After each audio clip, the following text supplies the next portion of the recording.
Polka. Chaque photo a son histoire.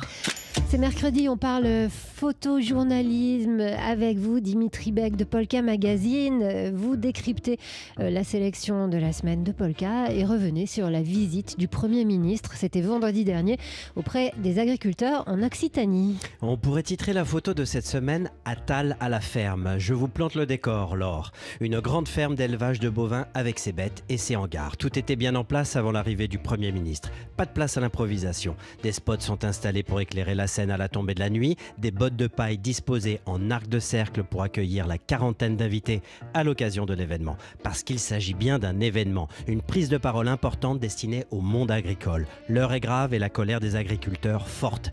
Il est presque 17h ce 26 janvier et le temps est au beau fixe quand le Premier ministre pose le pied à Montastruc de Sally, un petit village de Haute-Garonne en Occitanie. Au premier rang de l'agora sont assis sur des bancs en bois de gauche à droite des représentants politiques et des élus avec leur écharpe tricolore, le préfet de la région Occitanie, le ministre de l'Agriculture et celui en charge de la transition écologique. Et enfin, Jérôme Bayle, éleveur de bovins, devenu figure du mouvement de protestation des agriculteurs à l'origine du premier barrage routier sur l'A64.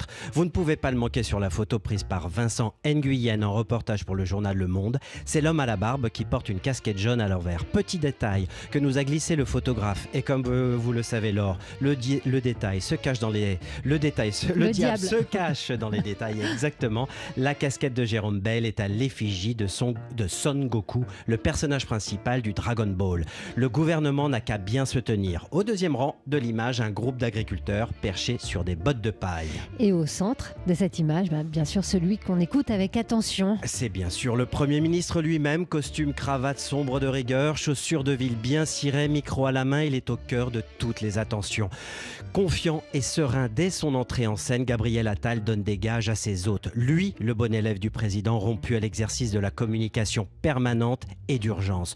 Autre détail qui n'échappe à personne, le pupitre.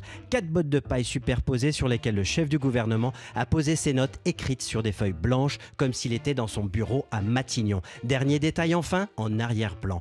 Le hangar à foin et surtout les tables. Les bêtes sont bien alignées, elles mastiquent et ruminent calmement. On ne les a pas entendues meugler, elles. Restées impassibles au manège politique, elles ont attendu que le cortège s'en aille comme il était arrivé.